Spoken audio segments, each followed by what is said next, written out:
with them does he distribute this love of God to people in general. Purport.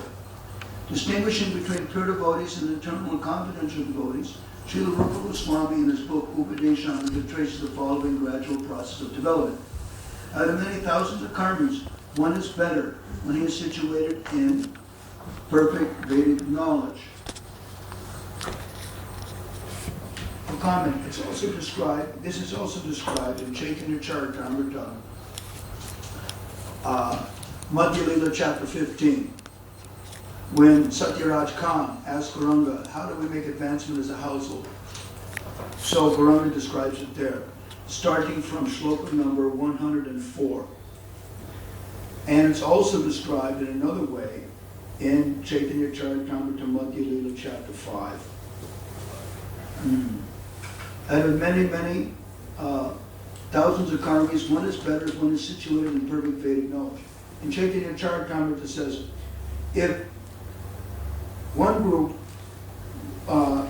person in a group of people during the Sankirtan performance likes the chanting of Hare Krishna, they're considered to be the best in the group. That's what Chaitanya Charitamrita says. Out of many such learned scholars and philosophers, one who was actually liberated from material bondage is better. This is Upadeshamrita. And out of many such persons who are actually liberated, one who is devotee of the personality of God is considered to be the best. Now there be many devotees of the personality of Godhead, Vaikuntha residents, people like that are worshiping the Lord in awe and veneration, like that. There may be, they're actually liberated, considered liberated. And actually in South India, when they worship the Supreme Lord, they do so. I remember talking with one retired engineer from Hindustan Aeronautical Limited, and he was in Melkote. I remember this is a very sacred, holy place in South India, between Bangalore and Mangalore, in between, very sacred, Tirtha. In Sanskrit it's called Yadavagiri, the mountain of the Yadus, and very holy place, really. So I was told that there's many, many tirthas, many, many holy spots on that mountain area. So in order to get a tour of what was going on, I had one Sri Vaishnava Pandit accompany me and give me a tour. And so along the way we were conversing, and he was saying, we're worshiping Narayana so that he will liberate us, isn't it? And I was thinking, that's weird, you know, because Gauranga's philosophy is Mama Janmani Janmani Ishwari Bhagavatat Bhaktira Hoiti Toi. That whether I become liberated or not, birth after birth may I develop pure loving devotional service to the personality of God. So I said, no, but Gauranga's philosophy is that, our Gauranga philosophy is that liberation may happen by the Lord's grace. He likes to do it, generally he does it, but we don't demand it, we don't insist it. And Prahlad Maharaj, I was quoting because they do like Prahlad Maharaj as an authority, says in 7th Canto, chapter 9, when Nrsingadev asked him to take a benediction, Prahlad Maharaj said that, my dear Lord, I'm not worshiping your lotus feet with that I may get something in exchange for it, like a business person, that I'll get liberation or I'll get something, some benediction from you. You're my master and I am your servant, and there's nothing more in a relationship other than that. So I said like that, so we are the servant of the Lord, and that's all. If he liberates us, he doesn't liberate us, that's all, Prahlad Maharaj says. So, you know, naturally, he kept quiet, and I ended up keeping quiet. It meant we beg to differ. As the saying goes, a man convinced against his will retains the same opinion still. You know, he stuck to his guns, and I stuck to my guns. You know, and that was the end of it. So, okay, continuing. One is, out of many such liberated souls, one who was a devotee of the Supreme Personality of God is considered to be the best. Out among many such transcendental lovers of the Supreme Personality of God, the gopis are the best. And among the gopis, Radhika is the best. Kulashekara Raja refers to the residents of Vrindavan. glorifies Krishna as the lover of the gopis. He doesn't go further. He was about, amongst the Alwars of South India, he was probably the closest, the ones that really loved Vrindavan. Bilvamangala Thakur, of course, was a lover of Vrindavan. He stayed in Vrindavan. And his stava is very famous amongst devotees. There are 3 centuries. Gauranga found in Tiruvattar this Adikeshava Perumal temple, which is now in Kerala. And he found the 1st century of Bilvamangala Stava, 112 verses, which is referred to as Krishna Karnamrita. And that's the 1st century. There are 2 other centuries of works attributed to Bilvamangala.